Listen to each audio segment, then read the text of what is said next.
I learned about this training course, kind of the Curandero initiation course, while I was here the last time, and while I was in Peru in March. For myself personally, I'm here to learn the tradition. I'm here to connect with the plants. We're doing like this is an awesome course. It's like 6-week, pretty intensive, but of course it's just scratching the surface. So between diets, dietas, songs, and lectures of learning the culture, that pretty much sums up what 6 weeks can offer. Por mí mismo, por mi cuerpo, porque yo ya no tengo una energía que está conectado. La variación solamente en mi estómago. Las palabras, los ícaros están trancados. My name is Carlos Tanner. I'm 42 years old and I'm from Massachusetts in the United States. In 2003, I had been living in the United States. I had a successful, or at least what was perceived to be a successful life. I had a good job, I lived in a beautiful house, drove a nice car, had a cute girlfriend. But I had been diagnosed, or I had not been diagnosed, but I had an illness that doctors couldn't really figure out that caused me problems, especially with my digestion. We also are here to learn about plant medicines, various different kinds, not just ayahuasca. Ayahuasca is just sort of one of the medicines that we do here. We've connected with a lot of different medicines that are not psychoactive even, but that can connect us to the spirit of different trees or master plants that we're working with. As we've just done, we've just experienced makura, which is a wild garlic that we've scraped the bark off of the plant and basically soaked it in water, so we have a juice, and we've all taken it in our nose.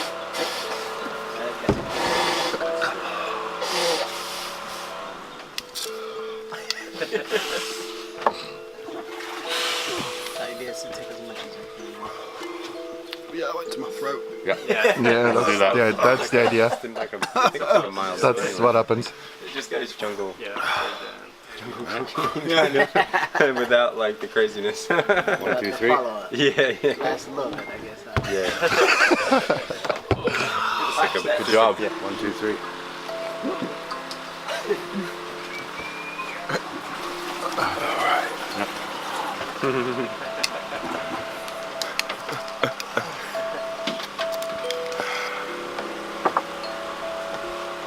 So what's this good for? Yeah,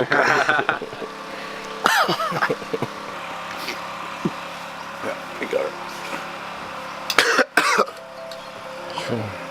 Jesus. And it's quite strong. It's good for sinus issues. It's also really good for mental clarity. I feel very awake.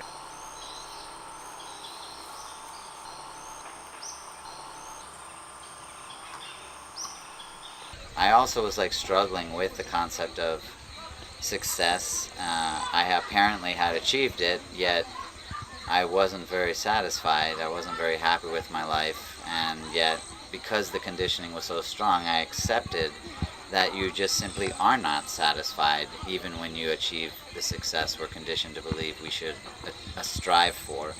And so I had begun using drugs, especially opiates, as a way to really numb the lack of satisfaction so that I could be successful, so that I could endure the success. We've been drinking quite a bit of, it's called malva, they call it malva. They grow the plant right on the property. You go up and take about 50 leaves and then just get a pot and put some fresh water, and you just start to massage the leaves and just really work them for 5 minutes or so. Add a little bit of lime, and from the leaves comes this kind of gel. It's like a gel consistency, and it has a lot of benefits. The one that I really kind of only know about, and the reason I've been drinking it, is for hydration. So it's loaded with electrolytes and really good hydration. And that kind of started spiraling into a situation that culminated with me taking drugs and drinking heavily at a bar, getting behind the wheel of my car, blacking out while driving, and waking up having driven my car into a river and have my car underwater, and waking up just to that scene and realizing that I just had to jump out the window and swim to shore, and then processing that and realizing that if I didn't make a big change in my life, I might actually die soon. It's been any number of things. Today it was beans. It's black shells, and when they hit them open, it was a white bean. Piñón blanco, yeah. I chewed up 10 seeds of piñón blanco, which was very tasty. It was like a really nice sort of pine nut. It's, you know, basically a purgative. I just learned about it this morning, so I don't fully know, but the benefits are like just deep cleansing on many different levels. El piñón blanco es muy fuerte, pero 10 no lo van a sentir mucho. It's very, very strong, but 10 is, we normally give like 15. How many did you take? I'm a 5. 5. Okay. Yeah, I have low tolerance for things, and they tend to hit me pretty quick. Yeah. And so if I take a lot of something, it really whacks me out. So 5 seems quite heavy anyway. I thought so too. I thought 1 would be okay. I said it's really good for the stomach. It's really good for people that have abused any substance in the past. Cigarettes, drugs, alcohol, whatever, or pharmaceutical drugs. It like gets rid of all those toxins. It's also good for the blood. It's also good for the kidneys. It's also good for the liver. It's also good for the lungs. We've had people bring up tar. It's also good for the brain, and even for the mental and emotional body. You can even like affect it on that level. You've got a good handful there. Yeah, 10. Okay. And you've done this. This is your first time as well. For this one, yeah, first yeah. time. This is the 4th purgative that we've done now. So you're gonna chew them. You're gonna chew them well. You're gonna swallow. You can wait like 5 minutes or so. You might have pain. You might have swelling, and then I mean, as soon as you feel it, you're gonna start drinking water, and you gotta drink water fast. These seeds are toxic, and so if you don't get it out, you're gonna know about it. And we sort of gave it 10 minutes till we sort of maybe felt a cramp, and then I drank about 4 bowls of water today to puke them all back up, to get these seeds out of me because they're quite toxic. It was quite challenging because I drank like 3 big bowls of water and hadn't vomited yet, so my stomach was just like super painful. So eventually I had to like put my hand down my throat and kind of force the vomit that way.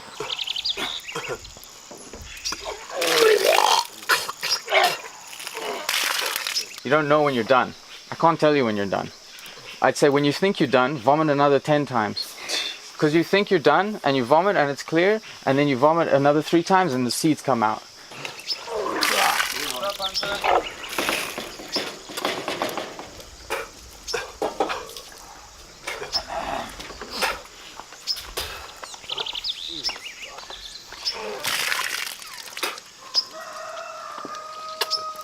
So we dodged the Piñón Blanco that said, as we're doing the ceremony tonight, it could ruin us for a day.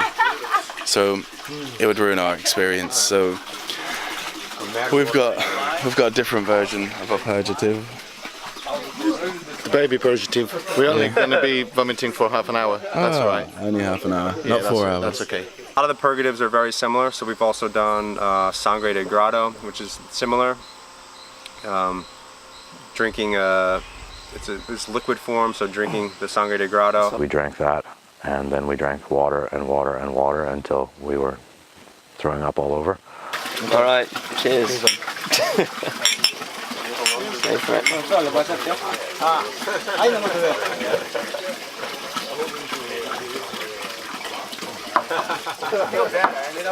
Tastes great.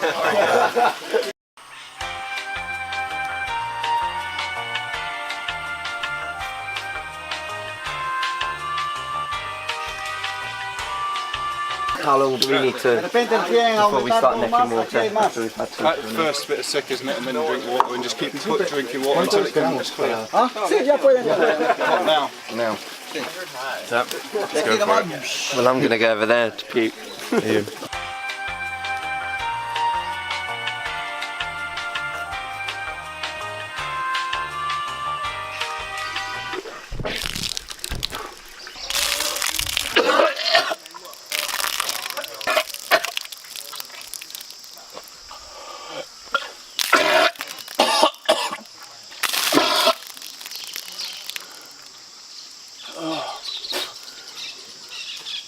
That's great. It's awesome, isn't it? You should drink more, man. Yeah. Love this. That's great. Oh, you've still got loads more to get out.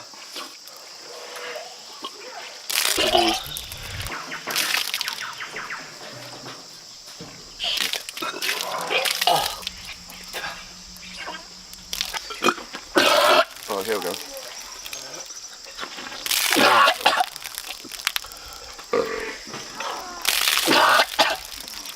I don't feel like vomiting anymore, which is a bit weird.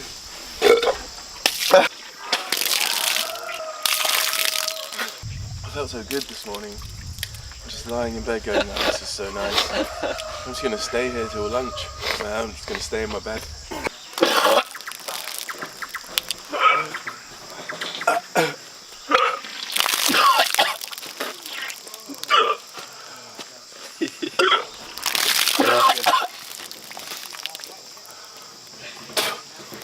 That's fairly clear.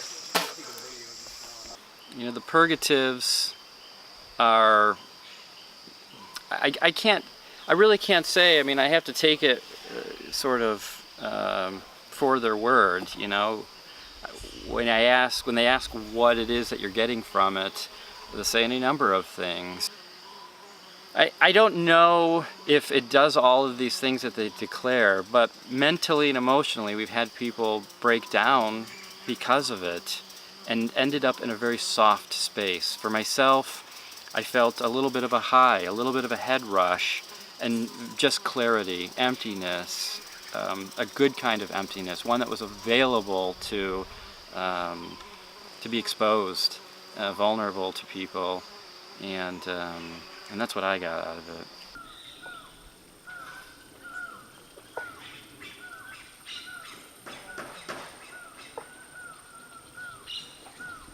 There were a number of pieces like all coming together.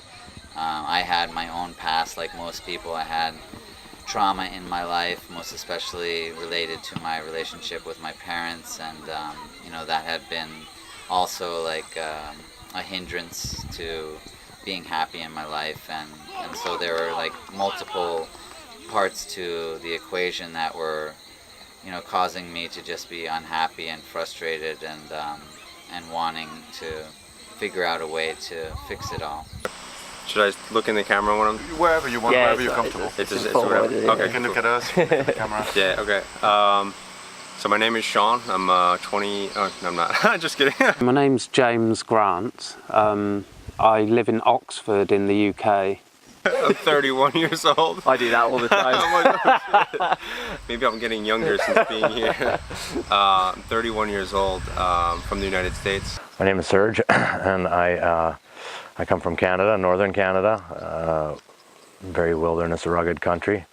I got into ayahuasca, I heard about it on a documentary, and at the time I was dealing with drug addiction, and so I came to ayahuasca in hopes with helping with my addictive patterns. I started smoking cannabis when I was like 12, and for like 22 years I've been using drugs, and it just progressed and ended with kind of crack cocaine and heroin, and I was just trying to fix myself. My name's Adam Smith. I am from Chicago. A couple weeks later, synchronistically, a friend of mine happened to be in Iquitos, Peru, where we are now, and wrote to me and said that she was in Iquitos and that she had met two people, and they knew an authentic shaman from the rainforest, and invited me to come and do a kind of like a program with her where we would drink ayahuasca. La mayoría de pasajeros aquí vienen extranjeros, pero de diferentes partes. No solamente de Estados Unidos, vienen de África, vienen de todo, de todo. From a young age, I've been interested in plant medicine and shamanism of sorts, and I left the Yukon about 5 years ago to sort of pursue that, to pursue a spiritual quest, I suppose, and I've dabbled in a few different modalities, but I keep coming back to shamanic practices and plant medicine. I arrived at this location after 4.5 years of working with the medicine. Wanted to expand my awareness, really. The transformations that I've experienced in the last 4.5 years, I really want to culminate to work with others. So I took that as a sign and came down to Iquitos, Peru in 2003 in June, and I drank 5 times with a shaman named Don Juan, and in those 5 ceremonies my entire life was changed. Los mismos pasajeros son los que hacen propaganda por nosotros. Aquí, ahorita tenemos pocos enfermos, muy pocos enfermos. Por ejemplo, él es enfermo, pero está muy fuerte, camina muy fuerte, no está así, ¿no? Su enfermedad es leve. Pero hay muchas personas que vienen más graves. Y entonces, llegando a su país, ¿qué hace? Tenía que irme a tal parte, tal albergue, de ahí he curado tal enfermedad. Y así sucesivamente ellos. Hace 7 meses atrás, que nosotros hemos curado dos bebés muy pequeños, eran africanos. Ahí cada uno de ellos tenemos ahí su papá. I stopped being addicted to drugs and was healed of the digestive issues.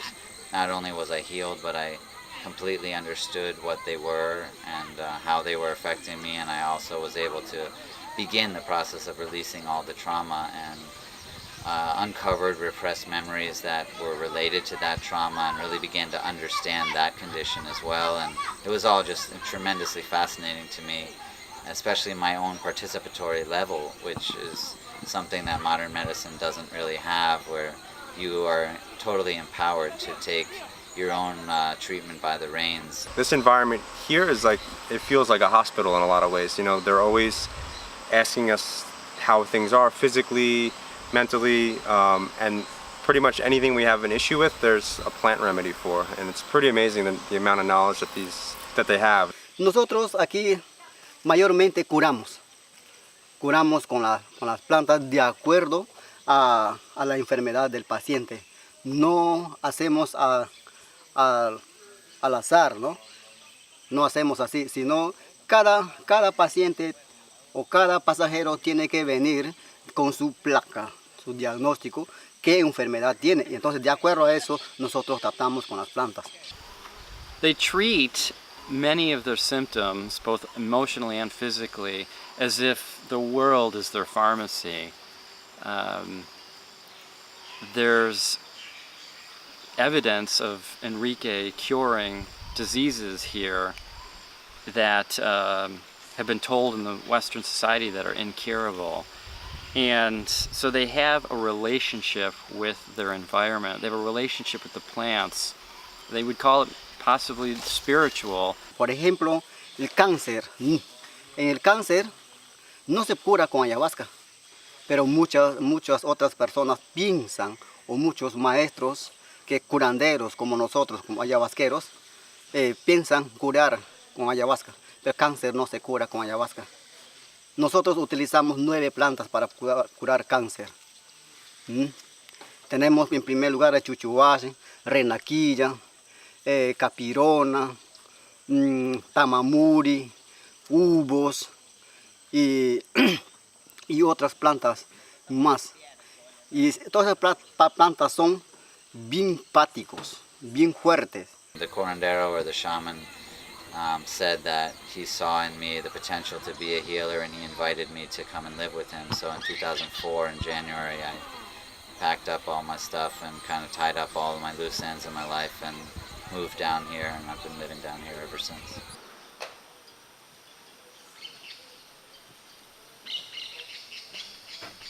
In the Shipibo tradition, which I believe is thousands of years old, and they've been working with all these different plants and living with nature and kind of living off the land, you know, and shamans, so, you know, they learn, things get passed down, but a lot of the remedies, a lot of the healing remedies and a lot of the mixtures actually get delivered to the shaman through the plants. Nosotros así buscando no hemos encontrado, sino el conocimiento de las plantas nosotros hemos adquirido de padres, de nuestros padres, muy poco. Pero ¿dónde hemos ampliado nuestros conocimientos en las plantas? En nuestra dieta. Porque cuando una persona dieta una planta, los genios de las plantas te va enseñando por medio de sueños y por medio de visiones, por medio de ayahuasca. Before opening a dieta, so it's the shaman kind of makes a contract with the plant, because he's got a long-lasting relationship and really deep communication, and he'll make a contract, which is usually a length of time and a certain set of parameters. Normally you will do it for a minimum of 2 weeks. The way the Shipibos do a dieta with a plant is they'll do a 2-week one, then they'll do a 3-month one, 6-month, 1 year, a year and a half, 2 years, and then 1 year, 6 months, 3 months, 1 month. And they do that with one plant and they master the plant. It starts off with 2 days of fasting and a proper kind of a little mini ceremony over at the plant. It's all about sacrifice. The more sacrifice you give, the more gifts you're given. And they call it the don. The plants give you a don, they give you a gift, like a special ability, a special healing gift. No sex, no masturbation. Sugar, salt, oil, dairy. No harmful thoughts, staying away from thoughts of anger, any kind of, jealousy, greed. And you'll fast. So you ingest, you take a portion of the plant and you mix it with water and you drink it.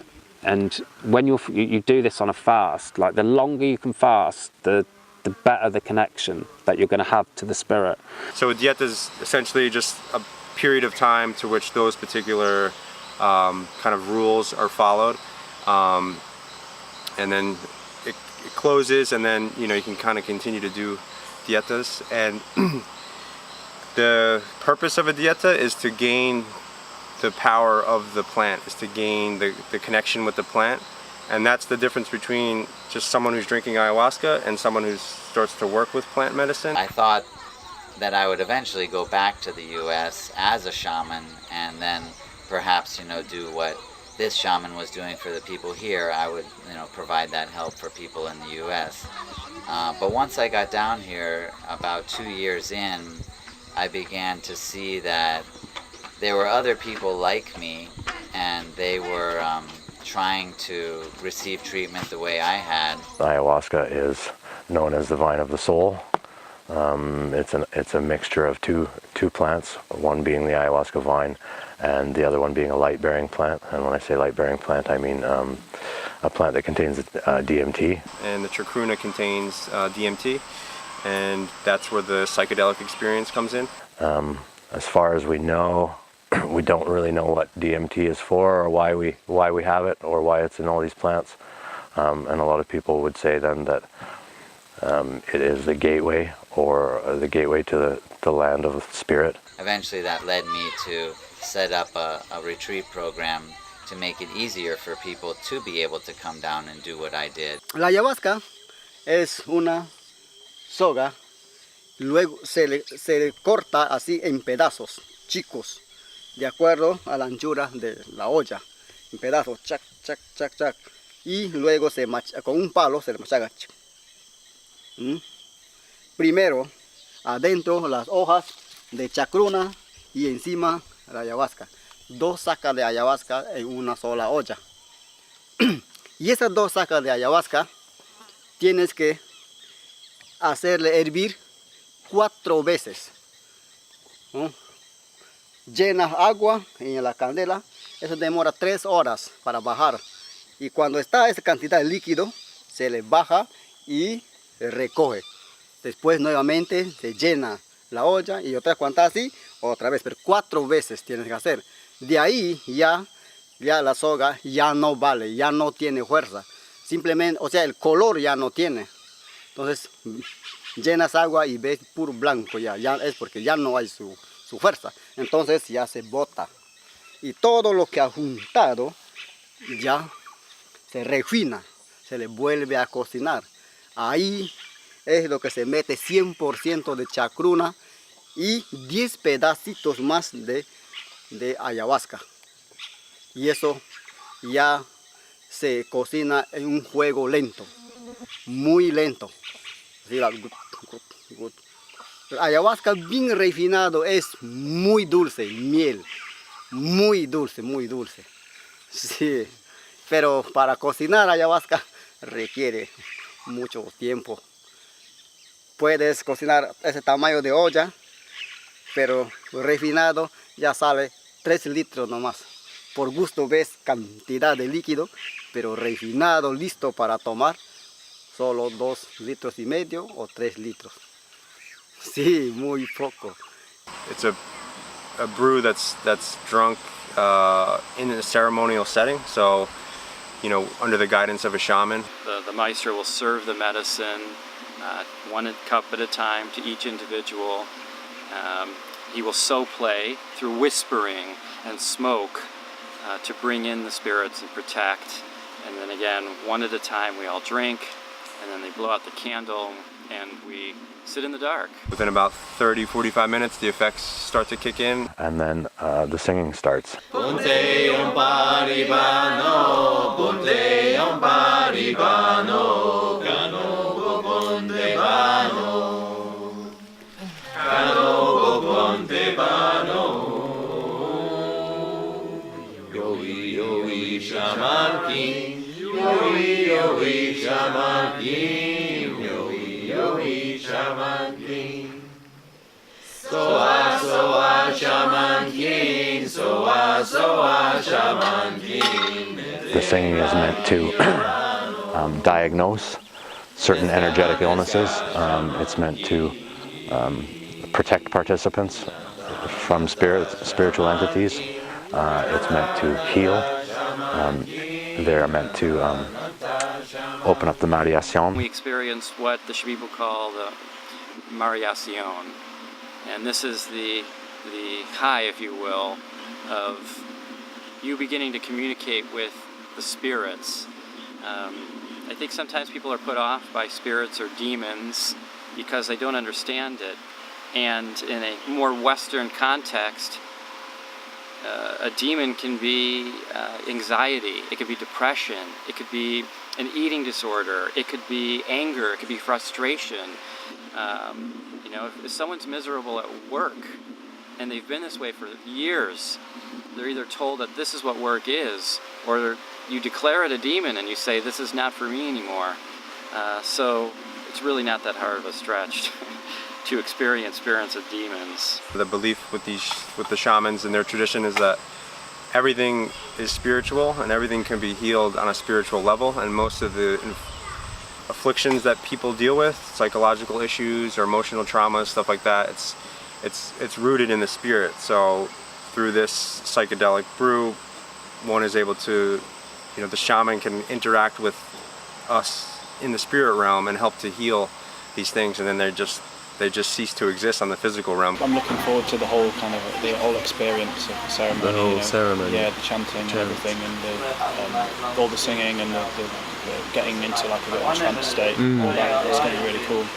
Yeah, that was good the other day, just when they were practicing, sitting there. To get an idea of it. While it's going, and the rhythm that kicks in does get you into a trance, doesn't it? Are you expecting anything? I don't know what to expect. I've got high expectations of what potentially could happen, but there's no guarantee that will happen. So I'm just going to go in with an open mind, just relax, and just let the spirits take me. Yeah, I'm looking forward to it. This is kind of like been years in the making. Well, not in the making, but like of wanting to do it. And so now this is the night where it's going to happen. So I'm kind of excited. I'm kind of just going to throw away everything I've read about it and what we've heard from other people and just go along with the flow and see where it takes me. I might be sick quite a lot because my antibiotics that I've taken for malaria, I took one this morning. But apart from that, it should be good, I think. I've never done psychedelics, so I don't know at all what to expect. Like I have no expectation whatsoever.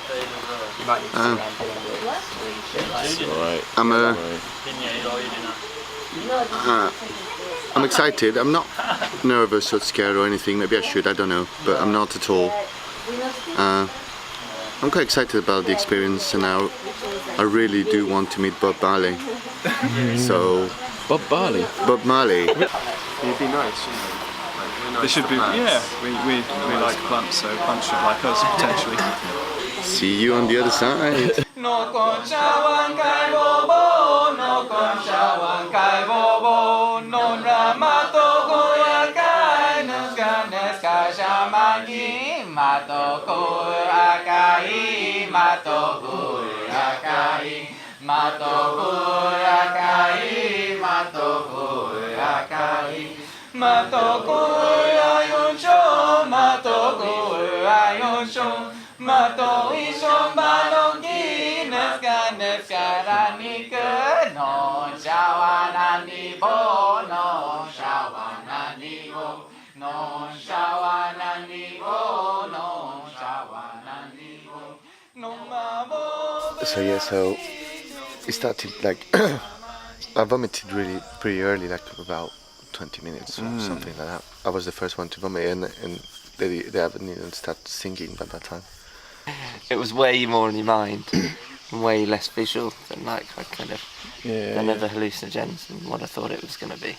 You know, the visuals were, well, I don't know about you lot, but for me were very much,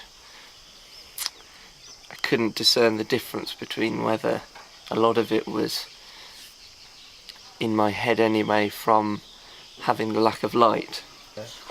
I was kind of sitting there waiting for something to happen, and I could see the usual thing of when it's a dark room and you get like some weird little bits of colour, and I was like, well, okay, well this will turn into something then, you know, like I'm already imagining things in my head or whatever, you know, it's like kind of psychosomatic, isn't it? And then a blue shape came from this side, from my left, and then in each sort of lozenge there was like an eye in it. There were like hundreds of eyes. You know, the ayahuasca she'll try and like impose on you, and you know, you have to try and find a way like through and out of it, and it was like that because I was feeling so nauseous. The dark thoughts are like coming, and I kept having to like, no, right, break through, stronger than this. I don't know how to describe them. They were funny. They were like shadows.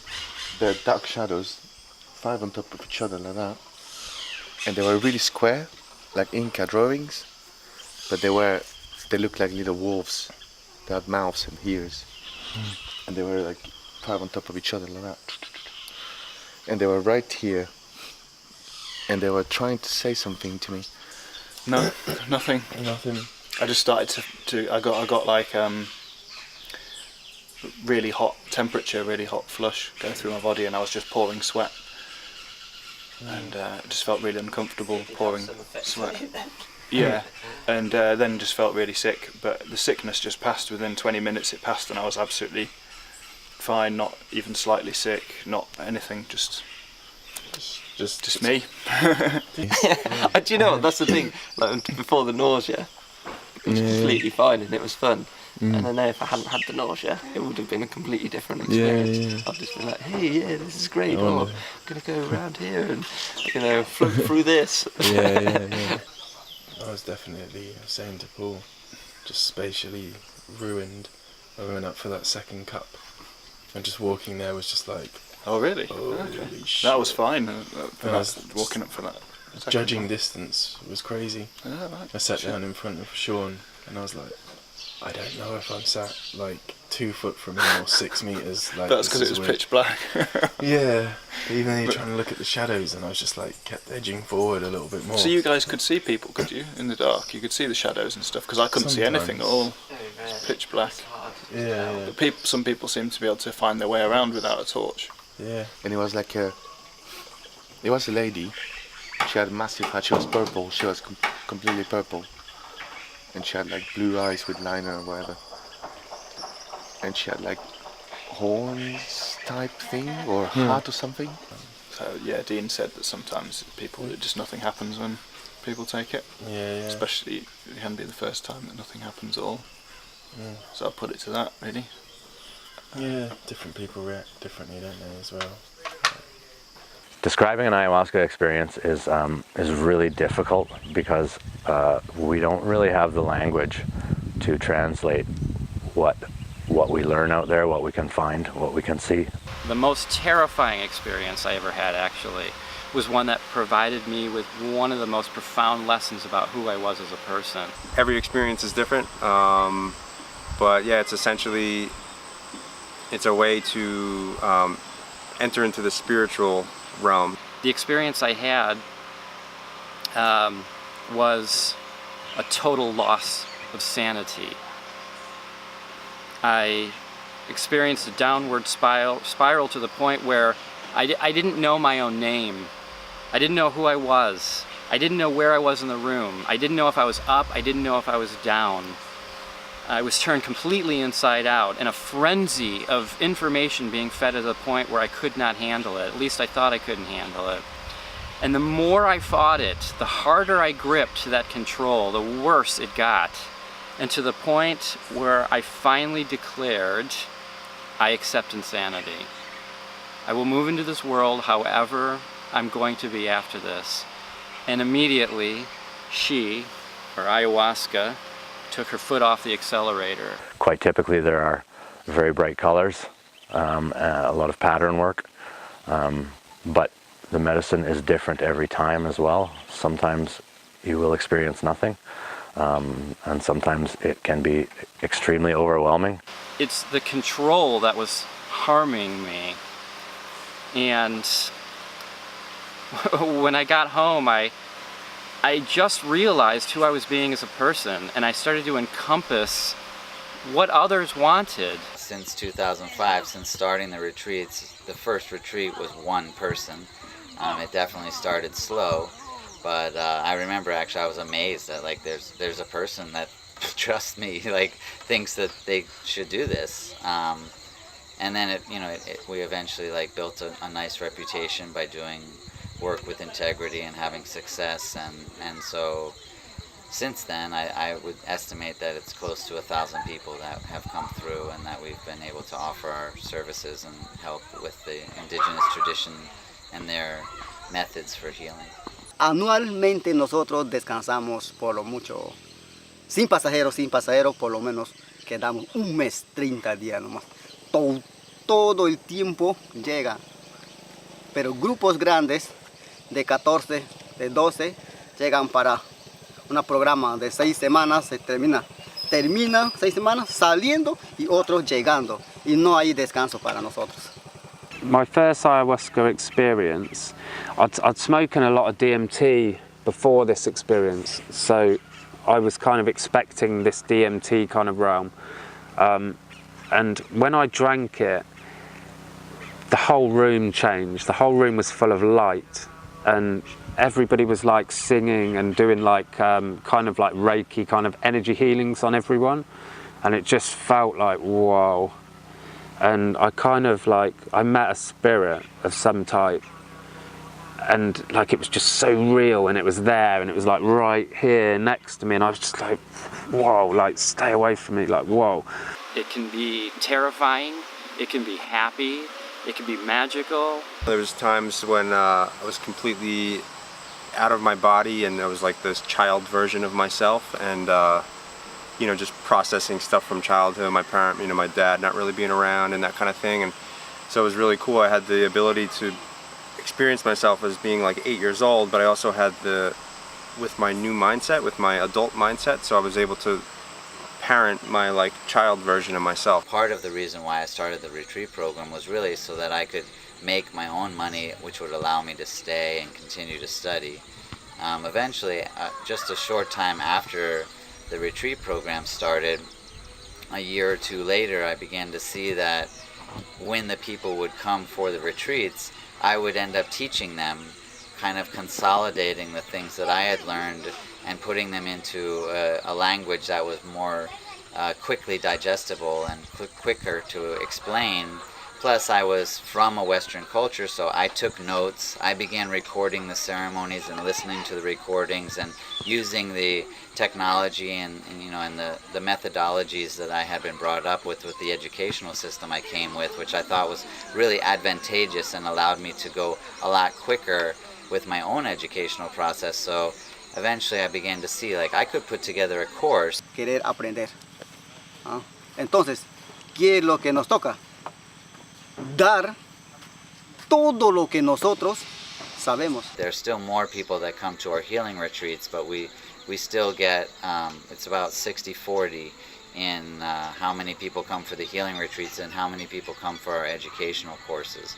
And we're a non-profit organization. The organization that I eventually started in 2008 is the Ayahuasca Foundation. You get to take a very introspective viewpoint of who you are in a place where you're declaring that I can no longer hide, I will no longer hide. Since I've come here, I've become aware of a lot of demons that I have, and most of these demons are like manifestations of my addiction and other stuff. I have demons for certain resentments and certain harms I've paid, certain characteristics I have. I had, just visions and experiences with my addictions and experiencing them as like these kind of like mist, like these black mist kind of beings of some sort. And one of the ceremonies I like saw all of them, and I realized that they didn't have any power unless I was giving them the power. And I had this process of cleansing them during the ceremony where I was just kind of like throwing them down this well. So whether these visions come from spirits or they come from your internal clockwork, your subconscious, places that you can't speak with, it's an opportunity for your consciousness to meet your subconsciousness for the first time. In the ceremony, I would have light beings coming to me to bring healing to me, visions coming to me, and my demons would just like jump on them and push them away from me, or like pick them like on a catapult, fling them like out into the universe.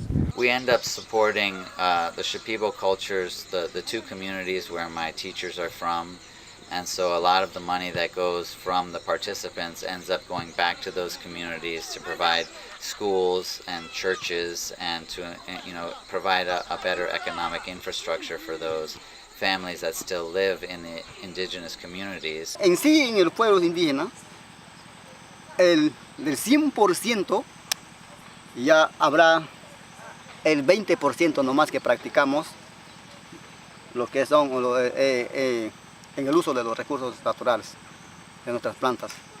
One of the things that was so surprising to me when I started working with my first teacher was that he was absolutely dirt poor.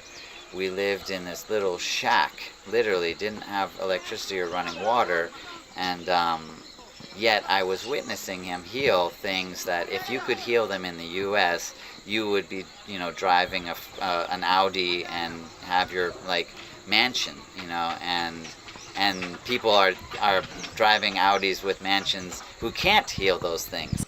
Bueno, los países occidentales ya han dejado o no practican lo que es la medicina tradicional, vegetal. En los pueblos indígenas Shipibo o en el Perú, también ya poco a poco estamos dejando por un lado ya lo que es nuestro. We know that doctors make a sacrifice in the length of the medical school training and the difficulties involved, but this takes it to a whole nother level where you're dedicating decades of your life to get to a point where you can heal people of all these conditions. And yet I was also concerned because my first teacher had children, had 8 children, but none of them wanted to be a shaman or a curandero, as they call it here, because it would have meant that they would be poor. Hay muchos indígenas Shipibos también que viven ya en las ciudades muy grandes. Ellos prácticamente ya se han olvidado de nuestra cultura. Ahorita no me ves un vestido de Shipibo. Yo estoy con vestido de mestizo. Pero mucho más ya a los que viven en la ciudad. A los que viven en la ciudad yo de mi comunidad o de la selva, yo no puedo cambiar su idea, porque ella tiene su propia decisión. Westernization had come here. There was definitely money and there were opportunities, but being a shaman or a curandero wasn't an opportunity to get out of poverty. In fact, it was almost a condemnation that you would be remaining in poverty, and I didn't agree with that, and I feared that if it stayed that way, then shamanism as a whole and this tremendously powerful tradition might be lost. Debemos de seguir practicando por más lejos donde que nosotros nos encontramos. Y no hay que olvidar, aunque ya de volver a rescatar lo que estamos perdiendo, nunca vamos a recuperar o rescatar al 100%, porque ya lo tenemos perdido. I worried about that, and I thought, this is kind of my culture's fault, and so as a member of that culture, what can I do to prevent that? And so the real intention behind the Ayahuasca Foundation and the nonprofit organization was to preserve that culture. And you know, it's similar to the idea of ecotourism as a viable way to make money without destroying resources. This was a way to make money without destroying cultural wisdom. O nadie nos puede decir, oye, ¿por qué no tomas medicina natural, los recursos naturales, en vez de ir allá? No, cada cual ya. Eso depende de cada uno. Yo no puedo obligar, ¿sabes qué? Tú eres de eso, yo te voy a curar, o toma esta planta, o no te vayas a la farmacia. No, depende de cada uno. I'm not trying to stop what could be called westernization or progress. I'm not trying to tell someone, like, I have a cell phone. I'm not going to tell some indigenous person, don't have a cell phone. I do, but you don't. Please don't. Like, I just want to take a picture of you with my $900 camera, but you don't want one of these. You know, obviously I couldn't do that. Although I remember the very first time I handed my teacher money, he came back with a TV, and I thought, what am I doing? But I've had to navigate that as well, and I had a TV growing up. How am I going to tell him not to have a TV? The Shipibo culture is to cure diseases, and the Western society is to treat diseases, and one is more profitable than the other.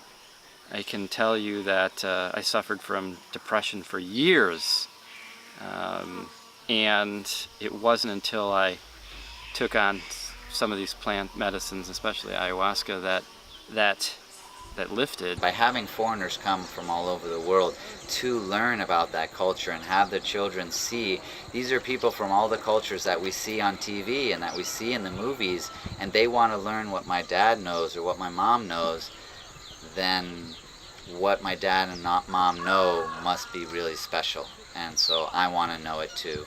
I rarely even think about using, and I was, pretty heavy duty, using crack cocaine and crystal meth and stuff like that. And so, I'm coming up on about a year clean, and compared to years previous, like, I pretty much don't think about it at all. Occasionally a little bit, a little bit kind of daydreaming and fantasizing, but it's like, for sure, ayahuasca's been the strongest thing that I've done that's kind of taken me farther away from my addiction.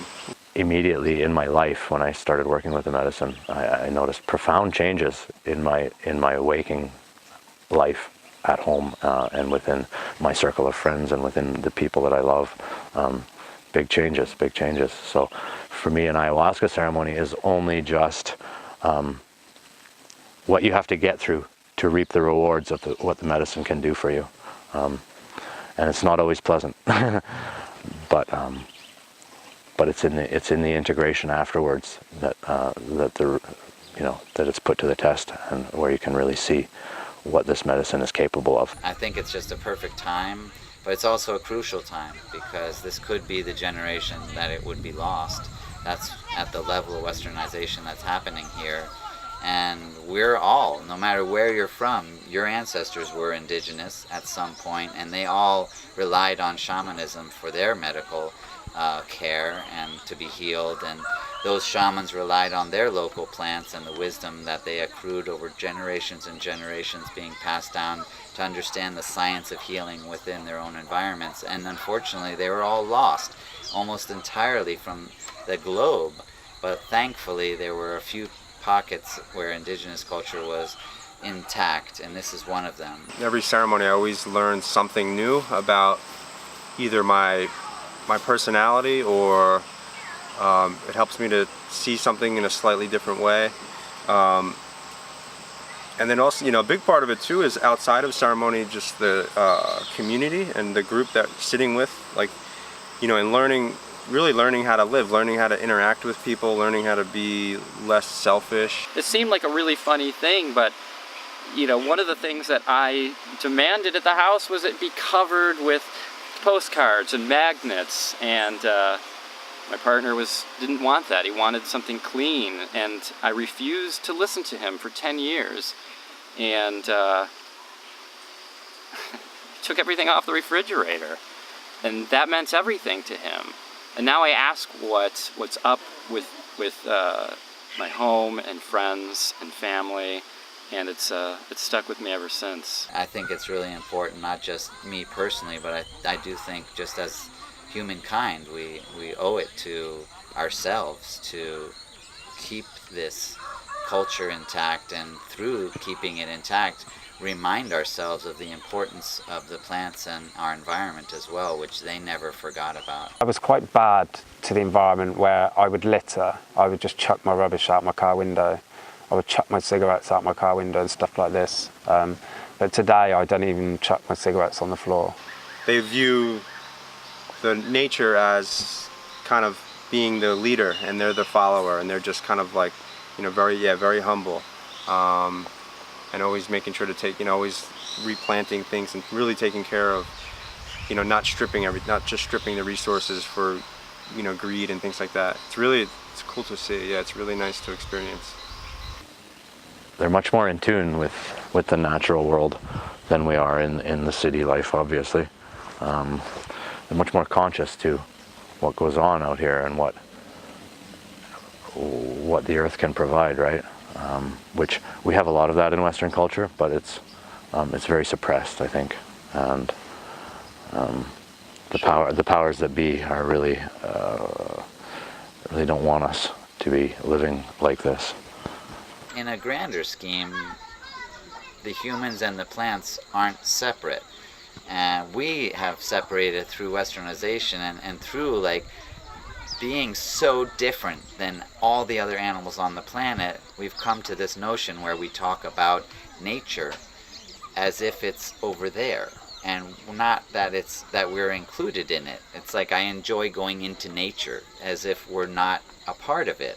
That never happened with the indigenous people. They always knew that they were just as much a part of it as a tree or as an animal. They were nature. It's interesting, in the Western society, we're really just cut off from nature. Many of us are cut off. And if it doesn't come from a pharmacy, if it doesn't come from a clinic, if it doesn't come from a bottle, then it's not medicine. It seems in the Western, it's a little bit more fear. There's all this fear, and there's all this, fear about sicknesses, and kind of like a brainwashing of some sort of the only way to cure things is to go to a doctor and, take pharmaceuticals. The Western paradigm is a very materialistic paradigm. Its core is material. So we use science as a way to find facts and understand the truth of our reality. But science is, the word spirit doesn't really get mentioned in our modern science or Western science.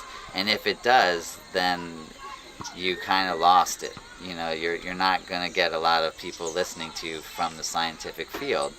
And that's an example of just how wide that gap is. They deal very much with the material. So the Western perspective would say there's chemicals involved. The material aspect of it if even when trying to understand plant medicine, they would look at what are the active ingredients of this plant and what do those active ingredients do, how do they react in a chemical way with our bodies and biology, and that's just very, very physical perspective. And there's something to that. I'm not trying to say that doesn't exist. That's our reality, and there's truth in that. I think there's a spirit or an energy attached to pretty much everything.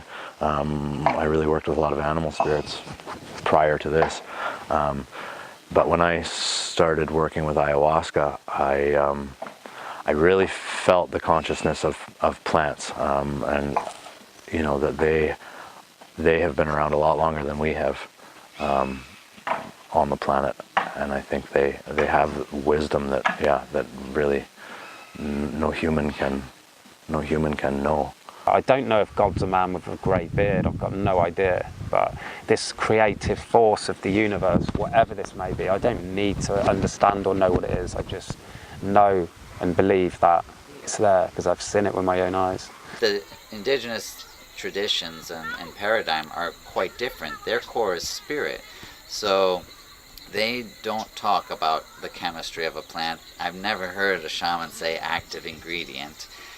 They do talk, though, about the spirits of the plants, and the spirit of the plant is what heals you.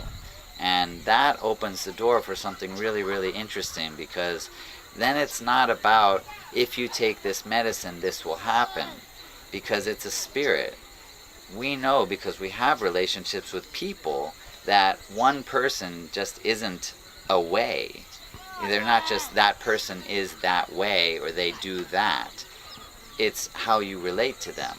You might have your best friend, and what that person does for you is incredible, supporting you emotionally and doing all these wonderful things, and you appreciate their presence in your life. But there's a good chance that somebody thinks that same person is an asshole, and they have a very, very different view of that person, and because they're really describing their relationship with that person. And so that is a good way for us to be able to understand how the indigenous perspective works, in that it's not so much that a particular plant has an ingredient that reacts in a certain way and that's what the plant does. It's that this plant is like a person. It has a mind, it has a consciousness, it has its own feelings, it has its own way of being, and how you relate to it, the dynamics of your personal relationship with that plant, are ultimately what determines the results of using it as a medicine. It's this direct relationship that your cure could be 10 feet away from you and doesn't require a network. It doesn't require insurance policies. It doesn't require a doctor visit. It doesn't require denial of things that might work. And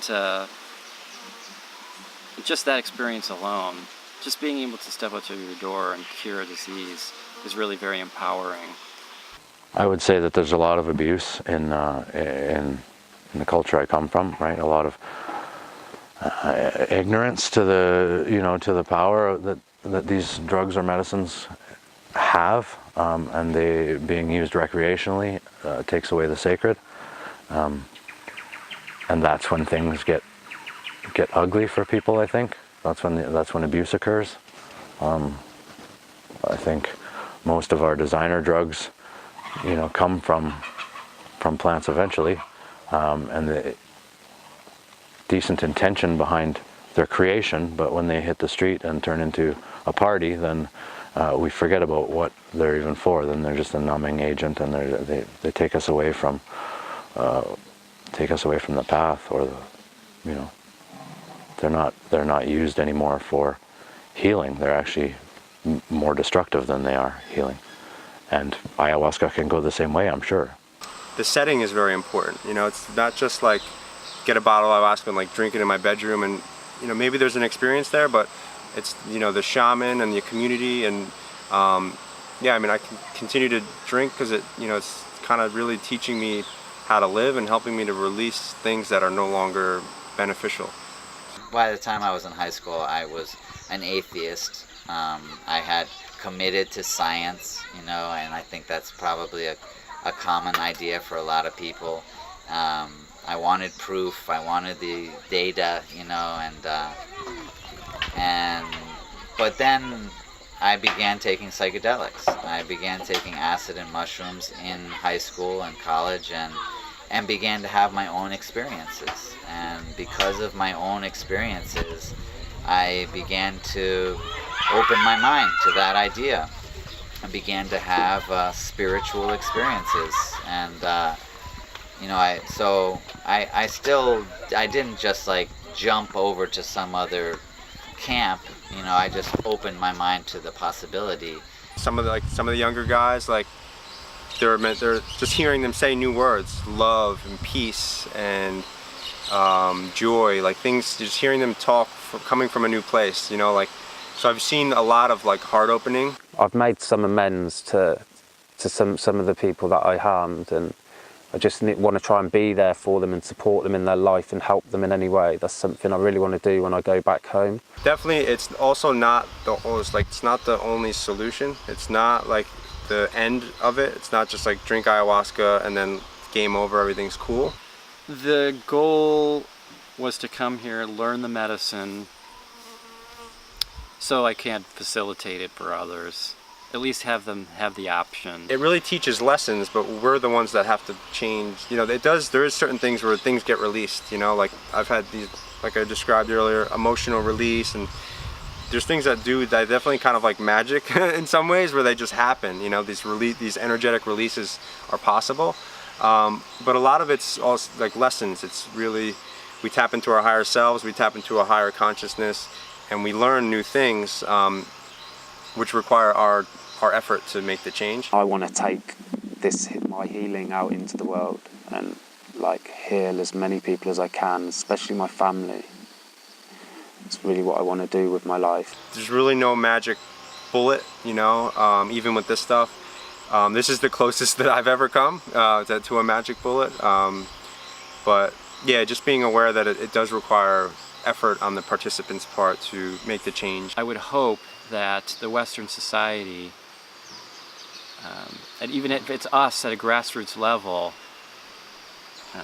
demands healing from our planet, and nobody gets in the way of that. My goal for now is to, just keep going down this path, and then eventually start to work as a facilitator in ceremony to be able to, to help people, really. And your relationship should be built between you and the planet.